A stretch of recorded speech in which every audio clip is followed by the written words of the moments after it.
जुड़ेगा भारत, जीतेगा इंडिया। जुड़ेगा इंडिया और जीतेगा भारत क्यों नहीं? यानी हिंदी, गरीब, दलित, पिछड़े, आदिवासी भारत हैं। ये लोग जोड़ेंगे और जीत किसकी होगी? इंडिया की। इंडिया कौन? यानी अंग्रेजी वालों की, ग्रैंड होटल में डिनर लंच करने वालों की। जैसे 1947 में हुआ था। भारत जोड़ा सरदार पटेल ने और राज किए पंडित नेहरू ने। आपने इस आशय को समझ लिया तो आगे बढ़ते हैं। पहले ब्रेकिंग न्यूज ले लीजिए, फिर आगे बढ़ते हैं। 7.8% भारत की जीडीपी है। चीन का 6.3 ग्रोथ रेट पर है। भारत की कृषि और वित्तीय क्षेत्र के बेहतर प्रदर्शन से वृद्धि हुई है। मुंबई में इंडिया गठबंधन की बैठक सांता क्रूज में लग्जरी होटल ग्रैंड हयात में चल रही थी।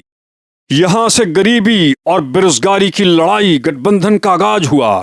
इस 2 दिवसीय मीटिंग में 28 पार्टियों के 63 नेता और भी बहुतेरे लाग लपेट के साथ आने वाले और अन्य राज्यों के अपने अपने पत्रकारों का जमावड़ा शामिल हुआ। खाना पीना, दारू शारू, चिकन मटन से लेकर एविएशन से लेकर ट्रांसपोर्टेशन तक का खर्च जोड़िए। पटना बेंगलुरु के बाद यह तीसरा मत्था पच्ची की मंथन मीटिंग था। सच तो यह है कि ईडी और सीबीआई के खौफ के आड़ में एकजुट हुए नेता हैं। साझा प्रेस कॉन्फ्रेंस में सबसे पहले संजय राउत ने इस सम्मेलन को संबोधित किया है। उन्होंने बताया कि विपक्षी दलों के गठबंधन इंडिया की कल से हो रही बैठक खत्म हो गई है। उन्होंने बताया कि 14 सदस्यीय कोऑर्डिनेशन कमेटी का निर्धारण हो गया है। अब उनके गठबंधन को हराना मुश्किल ही नामुमकिन है।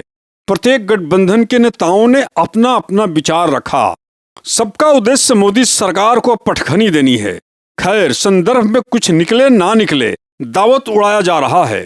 यहाँ न कोई गरीब है न दलित है। कभी खड़गे की प्रॉपर्टी का सर्च कर लीजिएगा, वे दलित हैं। इनकी प्रॉपर्टी देखकर दलित वर्ग दहाड़ मारकर जमीन पर चित गिर जाएगा। दलित खड़गे साहब के अफलातुन प्रॉपर्टी बनाने के बाद 82 वर्ष के खड़गे साहब को गरीबी, बेरोजगारी, दलित और मजदूरों की याद आ गई। कोरोना काल में मुंबई में उद्धव ठाकरे, दिल्ली की सरकार अरविंद केजरीवाल के शासन काल में पलायन होते मजदूरों की आह सुनाई नहीं दी। आज ये दोनों गठबंधन इंडिया में है। गरीबी और बेरोजगारी दूर करने आए हैं।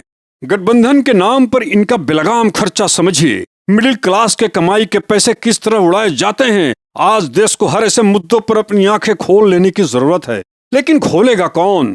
ग्रैंड हयात होटल से भारत की गरीबी और बेरोजगारी पर कितना चिंतित है गठबंधन? आपको क्या लगता है जो पार्टियां जातियों की जनगणना नाम पर काम छोड़कर अरबों रुपए की बर्बादी करेगी, वह कितना प्रगति की बात करेगी? जाति वर्गों पर राजनीति करते हुए लालू यादव और नीतीश कुमार ने अपने 35 वर्ष निकाल चुके हैं और कांग्रेस 65 वर्ष।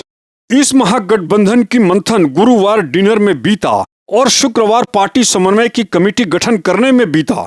राष्ट्रहित में कुछ काम हो न हो, लेकिन हिंदी में भारत और अंग्रेजी में इंडिया कब्जा कर लो और फिर नारा दो, जुड़ेगा भारत, जीतेगा इंडिया। मोदी के भारत का खौफ जो है।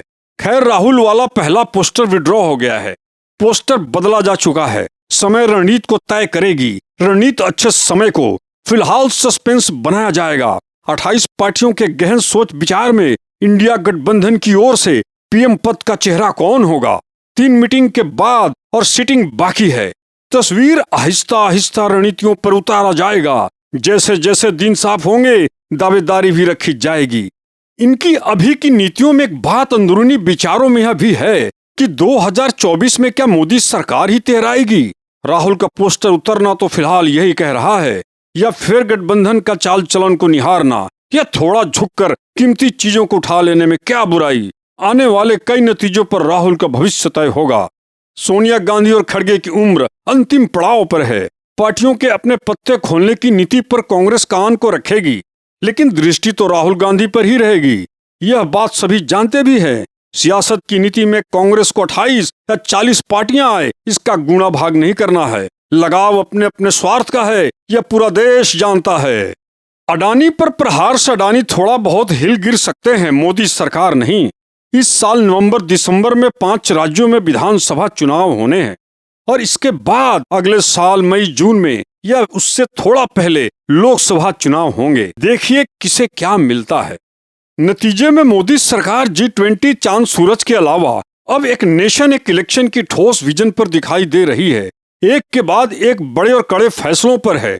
इस समिति के गठन की खबर से एक दिन पहले केंद्र सरकार ने 18 से 22 दिसंबर के बीच संसद का विशेष सत्र बुलाया है।